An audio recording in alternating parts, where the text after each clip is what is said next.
Merit پہ نہ ماننا اس سے بڑی بد اخلاقی کیا ہے؟ اخلاقیات کی کمزوری میں سے ہے کہ آپ جس کا حق ہے اسے نہ دیں، جس کی جو صلاحیت ہے اسے تسلیم نہ کریں۔ جی حق ہے یہاں مثال کے طور پہ فلاں کام کرنے کا فلاں کا، اور اس کو وہ کام نہ کرنے دیا جائے، اس کو اس چیز سے دور کر دیا جائے، اس سے وہ چیز چھین لی جائے، تو یہ بہت بڑی اخلاقی کمزوری ہے۔ میں ان بچوں اور جوانوں کے لیے کہوں کہ جو نبی سرکار نے کیوں فرمایا ہے کہ انما بعثت لاتمم مکارم الاخلاق، بتحقیق مجھے مبعوث کیا گیا ہے اخلاقیات کو کمال تک لے جانے کے لیے۔ آپ فرماتے ہیں نا کہ مجھے مبعوث کیا ہے اللہ کی توحید بتانے کے لیے، آپ فرماتے ہیں کہ مجھے مبعوث کیا ہے کہ میں اللہ کی وحدانیت سمجھاؤں، مجھے مبعوث کیا گیا ہے میں قرآن کی تفسیر سمجھاؤں، مجھے مبعوث کیا گیا ہے کہ انبیاء کی خدمات بتاؤں، مجھے مبعوث کیا گیا ہے کہ اپنی نبوت کو روشن کروں۔ نہیں، اخلاقیات کو کمال تک لے جانے۔ جی جہاں بھی حقوق کی پامالی آپ کو نظر آئے گی وہ اخلاق کی کمزوری کی وجہ سے۔ اس لیے سرکار فرما رہے ہیں کہ اصلی عنوان اور صحیح عنوان اور واضح عنوان انما بعثت لاتمم مکارم الاخلاق، مجھے بتحقیق مبعوث کیا گیا ہے اخلاقیات کو کمال تک پہنچانے کے لیے۔ تو اخلاقیات کا کمال، سب سے بڑا اخلاق یہ ہے کہ علی کو علی مانا جائے۔ وہ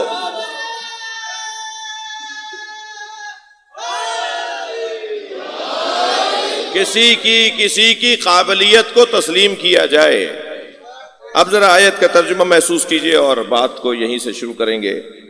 فَمَنْ حَاجَّكَ فِيهِ مِنْ بَعْدِ مَا جَاءَكَ مِنَ الْعِلْمِ، بس علم آ جانے کے بعد جو کٹ حجتی کرے، علم آ جانے کے بعد جو زدم زدہ کرے، بحثم بحثی کرے، جی دلیل بھی آ جائے پھر بھی تسلیم نہ کرے، یہ کتنا بڑا گلہ ہے اللہ جو کر رہا ہے ان لوگوں سے جو دلیل کے آگے رکتے نہیں ہیں، جو دلیل کو مانتے نہیں ہیں، جو دلیل کو تسلیم نہیں کرتے۔ یہ کتنی بڑی کمزوری ہے کسی انسان میں کہ اس کے پاس دلیل نہ ہو اور وہ دلیل نہ مانے۔ اللہ چاہتا یہ ہے کہ میری مخلوق، میرے بندے، خاص طور پر میرا کلمہ پڑھنے والے ابناء الدلیل بنے، دلیل کے آگے جھک جائیں، دلیل کو مان لیں، یا دلیل دیں یا دلیل لیں، دلیل لاؤ یا دلیل مانو۔ ٹھیک ہے وقتی طور پر کسی مجلس میں یعنی کسی نشست میں ہم ہار کو تسلیم کر لیں یہ کہہ کر کہ وہاں ہمارے پاس دلیل نہیں تھی، دوبارہ تیاری کریں گے، دوبارہ محنت کریں گے اور دلائل تلاش کریں گے، لیکن وہاں تسلیم کرنا عین اخلاق ہے۔ بھائی یہ ایک جملہ ہماری زبان کا محاورہ ضرور ہوگا، اسلام کا پیغام نہیں ہے کہ مرد کی ایک زبان ہوتی ہے۔ یہ ہمارا محاورہ ضرور ہوگا کہ مرد کی ایک زبان ہوتی ہے۔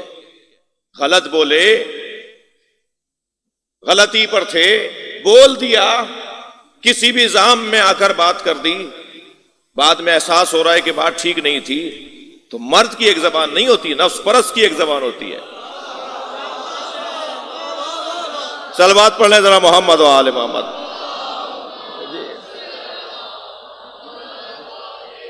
انا پرست کی ایک زبان ہوتی ہے جی، جو اپنے ہی جال میں اپنے آپ کو گھیر رہا ہے، اس کی زبان ایک ہوتی ہے۔ مرد کی زبان تو یہ ہے کہ وہ تسلیم کرے کہ جو میں نے کہا تھا وہ میں نے صحیح نہیں کہا تھا، میں اپنی بات سے ہاتھ اٹھا رہا ہوں۔ مرد وہ ہے جو ذات کی نفی کرے، مرد وہ ہے جو حق کو تسلیم کرے، جی مرد وہ ہے جو حق کو مان لے۔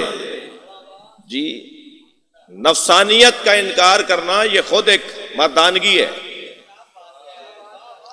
قرآن مجید میں دو لوگوں کو اللہ نے مرد بولا ہے، من المومنین رجال، صلوات پڑھیں میں عرض کرتا ہوں۔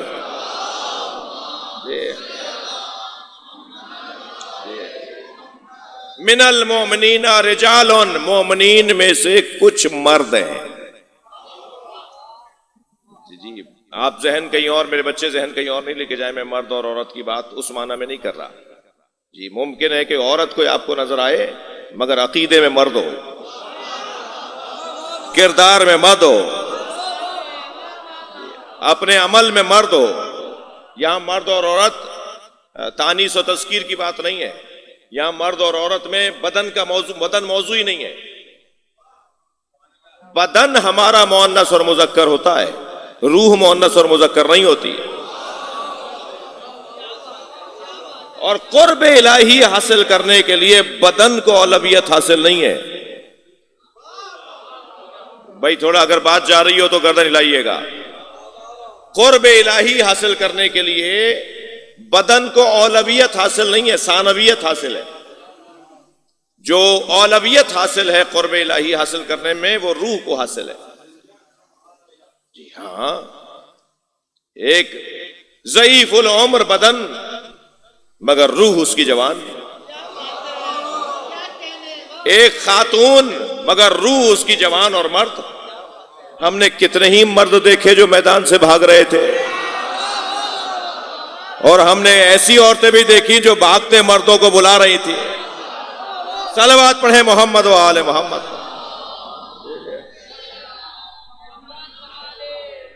اس سے بہتر اور بلند صلوات پڑھ لیں.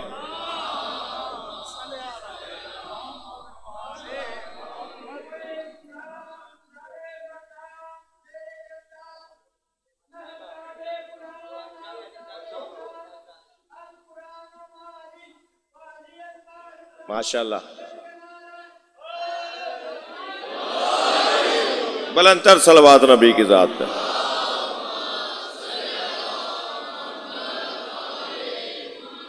توجہ میرے ساتھ ہے آپ کی.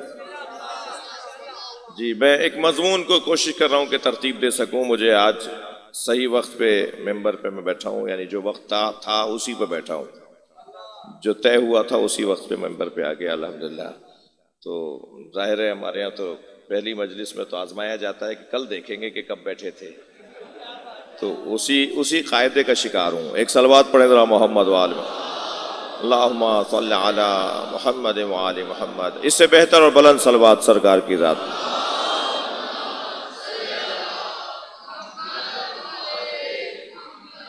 جی بات یہ ہو رہی ہے کہ بات کی ہے تو اس کو ذرا نبھاؤں، بہتر کروں کہ عقیدے کا اور نظریے کا اور روحانی اعتبار سے جو ہمت والا وجود ہو نا، اسے قرآن کی زبان میں مرد کہا گیا ہے. ویسے بھی محبتیں دو طرح کی ہوتی ہیں جی، زنانہ محبت اور مردانہ محبت. بھئی ذوقیات کی بات کر رہا ہوں. جو خشک لوگ ہیں یہاں تو کوئی نہیں ہے انشاءاللہ، وہ بات تو جائے گی نا، ویڈیو بن رہی ہے. تو وہ جو خشک مزاج لوگ ہیں انہیں تھوڑی دیر میری باتیں اچھی نہیں لگیں گی، مگر مجھے ان کی پرواہ نہیں ہے. مجھے آپ کی وجہ سے مجلس پڑھ رہا ہوں، یعنی میں جو حاضرین ہیں ان کے لیے کچھ کہہ رہا ہوں. تو یہ ذوقیات کی گفتگو ہے، عرفانیات کی گفتگو ہے.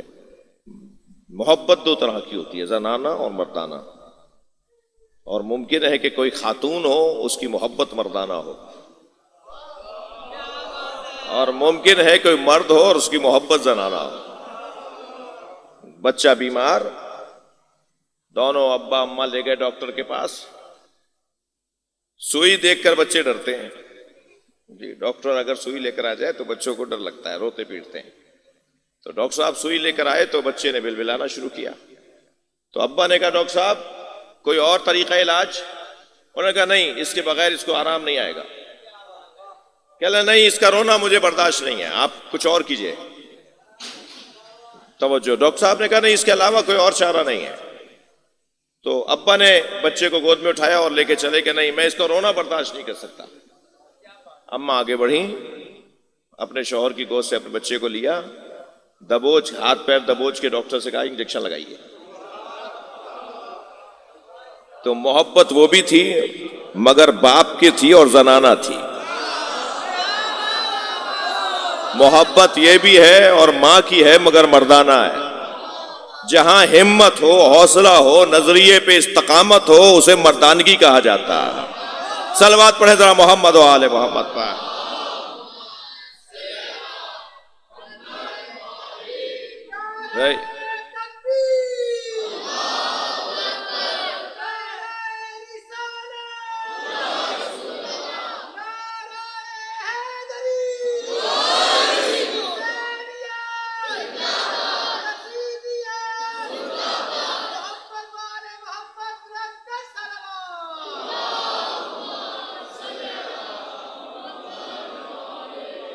من المومنین رجال صدقوا ما عہدوا اللہ علیہ، مومنین میں سے کچھ رجال ہیں، کچھ مردانہ وار ہیں، کچھ ہمت والے ہیں، کچھ حوصلے والے ہیں، کچھ مضبوط لوگ ہیں۔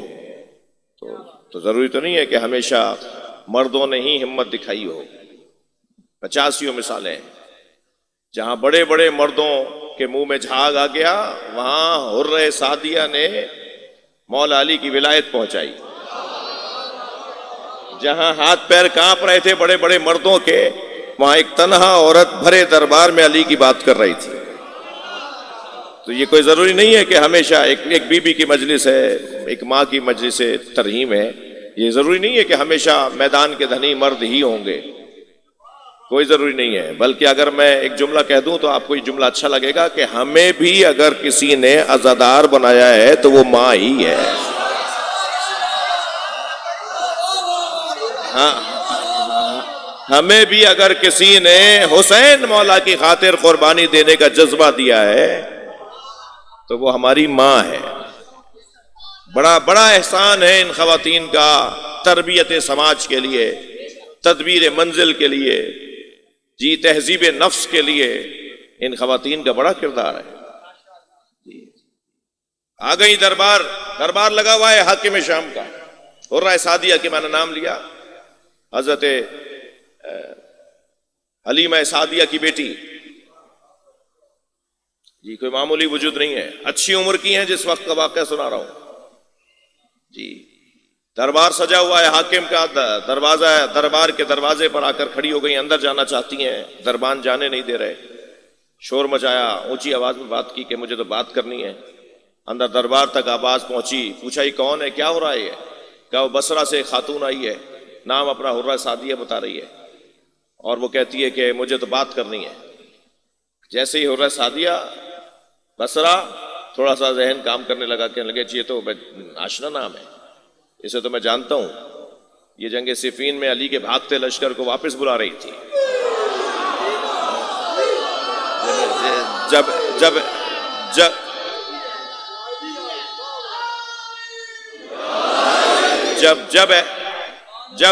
جب ایسا ہوا کہ علی کا لشکر، وہ ایک مرحلہ آیا تھا نا قرآن نیزوں پہ جب اٹھایا گیا تو بہت بڑے لوگوں کے ایمان ذرا متزلزل ہو رہے تھے، ادھر خاموش قرآن نظر آ رہا تھا، ادھر بولتا قرآن نظر آ رہا تھا، فیصلہ کرنے میں مشکل ہو رہی تھی کہ ہم خاموش قرآن کی طرف جائیں یا بولتے قرآن کی طرف جائیں۔ یہ مجلسیں بار بار اسی لیے کرتے ہیں کہ بولتے قرآن سے آشنائی رہے۔ جی تو وہ ایک مرحلہ تھا جس وقت میں کچھ خواتین نے بڑا کردار ادا کیا تھا، ان میں سے ایک خاتون حرہ سعدیہ، کہا بلا لو اسے، بلا لو اندر بلا لو، اور بلایا، سب بیٹھے میں، کہ حرہ تم فلاں ہونا، اپنے ایک ساتھی کو جو وہاں بیٹھے تھے انہیں آواز دے کر کہا تمہیں یاد ہے کہ اس نے خطاب کیا تھا صفین کے میدان میں؟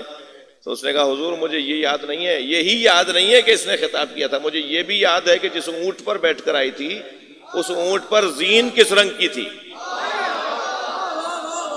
ہاں، اس کے خطاب نے تو ہمارا مسئلہ مشکل میں ڈالا تھا۔ کہا کیا یاد ہے؟ حرہ تم نے علی کے شان میں جو وہاں پر قیام کیا اور بیان دیا؟ کہنے لگی کہ یہ تو میرا کام تھا، میری زندگی کا حاصل تھا، اور میرا مولا پہ کوئی احسان نہیں ہے، یہ میری زندگی کا نتیجہ، میری زندگی کا حاصل ہے، یہ میرے نمک کی حلالیت ہے جو یہ سب کچھ میں نے کیا۔ تو اچھا، کہنے لگے بتاؤ کیا مسئلہ ہے، کیوں آئی ہو؟ کہا آپ کے گورنر نے بصرے کے اندر ظلم و زیادتی کی حدیں گزار دی، اسے معزول کریں، وہاں کھانے کو کسی کو کچھ نہیں ہے، ظلم و زیادتی حاکمیت رکھتی ہے اور حاکم ہو چکی ہے، اور آپ کی طرف سے وہاں آپ کا جو گورنر ہے اس کی زیادتیاں بڑھتی جا رہی ہیں۔ تو کہنے لگا کہ پہلے یہ بتاؤ کہ علی مر گئے کیسا لگتا ہے؟ اب مولا کی شہادت ہو چکی ہے، کہنے لگا علی مر گئے کیسا لگتا ہے؟ اب جو جملہ تاریخ میں تو ایک مرتبہ غرہ لہجے میں، ایک جیسے شیرنی بولتی ہو نا، جنگل میں شیرنی کی آواز جب بلند ہو تو کہنے لگی علی نہیں مرے، عدالت مر گئی ہے۔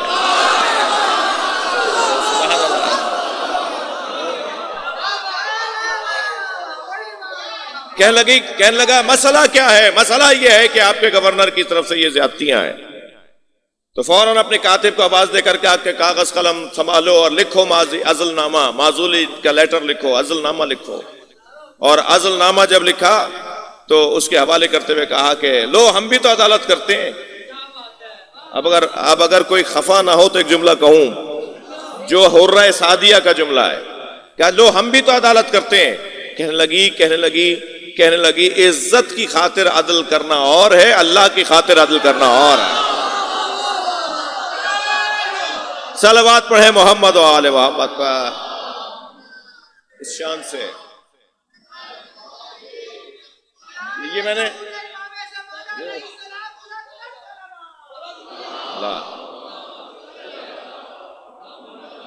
یہ میں نے مثال اس لیے دی کہ ضروری نہیں ہے کہ کوئی ظاہری تو ہم یعنی سارا کام مردوں کے حوالے نہیں ہے، بلکہ خواتین اگر چاہیں تو معاشرے کے اندر ایک خاص تحول کو ایجاد کر سکتی ہیں، خاص اثر چھوڑ سکتی ہیں۔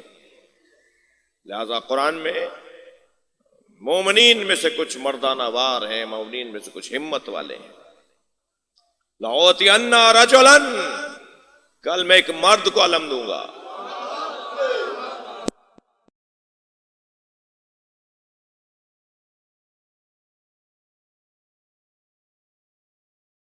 ابو ذر اور سلمان کے ہوتے ہوئے علی کا ان کا کوئی مقابلہ نہیں ہے۔ ان میں اگر کوئی ہمت والا ہے تو کل علم اسے دوں گا۔